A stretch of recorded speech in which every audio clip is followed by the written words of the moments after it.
Dabar žinoma mergina vėl galėtų užgriūti klausimų lavina. Nijolė nusifotografavo garsiajam vakaro žinių kalendoriui, kuriam, kaip žinia, dailios merginos pozuoja iš tiesų gundančioms nuotraukoms. Naujo kalendoriaus sumanytojai, intriguodami žurnalistus, vis mestelėdavo jiems naujienų apie žinomas merginas, kurios šiais metais papuošio leidinio puslapius. Tačiau apie Nijolę Pareigytę buvo tylima iki pat darbų pabaigos. Vienintelė užuomina – lietuviškos scenos žvaigždė. Tiesa, ir pati Nijolė ilgai dvejojo ne tik todėl, kad vėl bijojo sulaukti papildomo dėmesio savo. Nors jau 5 metus, tiek kiek gyvuoja jų grupė 6-9 danguje, Nijolė pozuoja fotografams, tačiau tai tikrai nėra jos mėgstamas užsiėmimas. Nijolė sako, jog pati puikiai žino savo trūkumus, tačiau kartais fotografai neleidžia jų paslėpti. Ar fotografuodamasi gana erotiškam kalendoriui Nijolė sutiko nusimesti drabužius? Ar kaip tik atvirkščiai? Nusirengti tik tiek, kiek norės ji pati.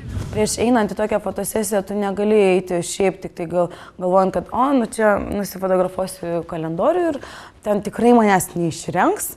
Tikrai ne, čia kažkokie stebuklų nebūna. Vis dėlto jie yra suinteresuoti išrengti ir parodyti kuo daugiau to kūno, nes automatiškai daugiau bus pirkėjų.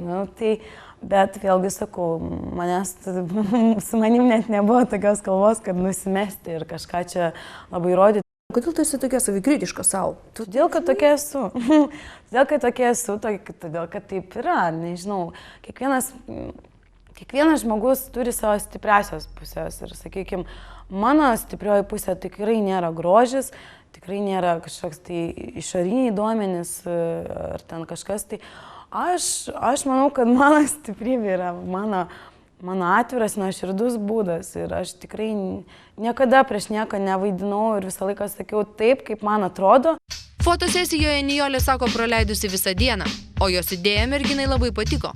Galėjau rinktis kuo tapti – seselė, stiuardese, bet man labiausiai prie širdies buvo garažas ir veržliarakčiai rankose. Užaugau prie tėčio kojos ir, sakykime, labai tokiai vyriškoj kompanijai, sakykime, pas tėtį darbe visada buvau su vyrais ir sakydavau, tėtį nepamiršk užsidėti valytuvų, pavyzdžiui, nes ten dar senovinės tas mašinas tokios.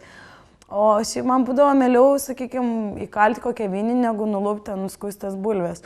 Tikrai, ir mama sakydavo, pasigimdžiau dukrytę, ne, jinai sako garaže su tėčiu, sako, kur teisybė. Tai kažkaip, tai labai patiko, vien todėl patiko, kad ta idėja tokia artima. Nijolė sako, jog jai gundančiai staipytis prieš fotografą nėra labai paprasta.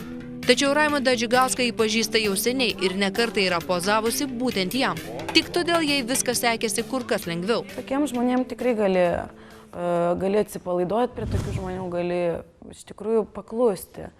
Jeigu jis sako praverk lūpas, tai pasakytų man kažkoks tai kitas fotografas, sakyčiau, pats ir varstyk tas lūpas. Kadangi jisai atsako ir aš taip įsivaizduoju, jisai žino, ko reikia, žino savo darbą, žino savo galimybės vis dėlto. Tai aš ir praveriu tas lūpas. Pirmą kartą išgirdusi pasiūlymą nusifotografuoti kalendorių, Nijolė jo atsisakė. Tačiau vėliau persigalvojo. Priežastis net juokinga ir ko gero ne kartą girdėta juokėsi Nijolė, kad senatvėje tiesiog galėčiau pasižiūrėti, kokia kažkada buvau.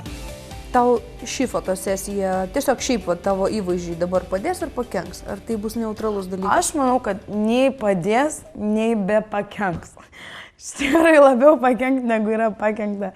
Nebeįmanoma, o, sakykime, dabar kažkaip pradėjau žiūrėti taip, kaip man reikia ir kaip man yra faina, o ne ką pagalvos kiti. Aš jau įsitikinau 1000 kartų, kad tikrai nebus taip, kad visiems bus gerai ir neturi būti iš tikrųjų. Kodėl man reikia stengtis ir kažkam tai, sakykime, bandyti įtikti.